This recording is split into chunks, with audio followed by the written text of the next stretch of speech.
Assalamualaikum warahmatullahi wabarakatuh. Alhamdulillah, salatu ala rasulillah, ma ba'd.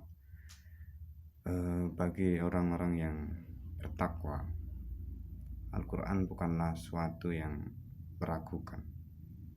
Al-Quran diimani sedemikian rupa karena kita mempercayai adanya Tuhan dan mempercayai kebenaran dari Rasulullah. Bagi yang meragukan adanya Tuhan atau meragukan kebenaran Nabi Muhammad SAW, tentu tidak serta-merta akan mempercayai, walaupun Al-Quran memiliki indikator-indikator bahwa ia bukan buatan manusia. Seperti yang dijelaskan oleh tafsir Jalalain, ada 3 hal yang tidak bisa ditiru dalam Al-Quran. Yang pertama adalah segi balaghahnya. Yang kedua adalah segi husnu nazmi atau keindahan tata susunnya, dan pemberian informasi terkait hal-hal yang gaib. Menghadapi orang-orang yang meragukannya, Al-Quran menantang orang kafir Makkah waktu itu untuk bisa mendatangkan satu surat yang bisa menandingi Al-Quran.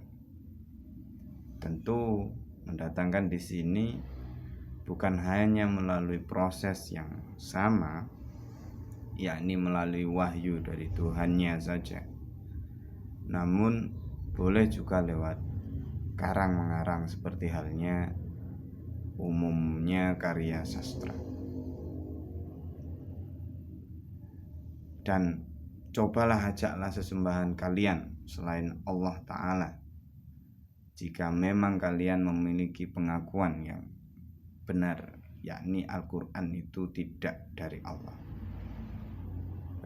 Dikutip dari Al-Ibris halaman 8. Al-Quran pun menantang orang kafir Makkah waktu itu untuk mereka meminta kepada para berhalanya agar diberi wahyu yang sama seperti Al-Quran.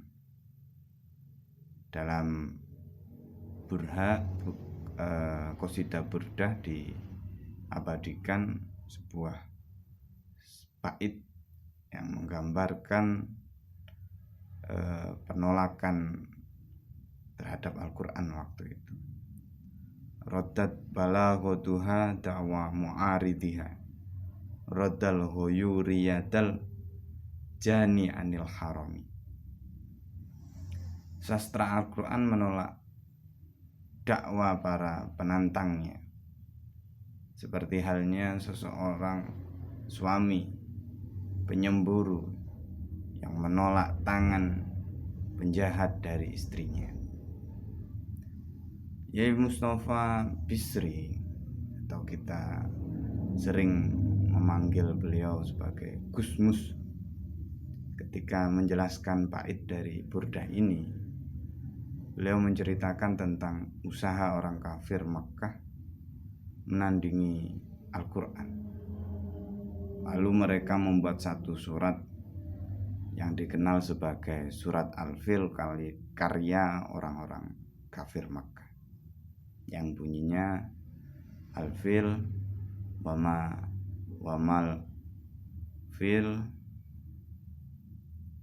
Al-Fil malfil wama adraka malfil laha hurtumul tawil. Karangan ini hendak meniru gaya bahasa surat Al-Qari'ah, Mal-Qari'ah seperti itu.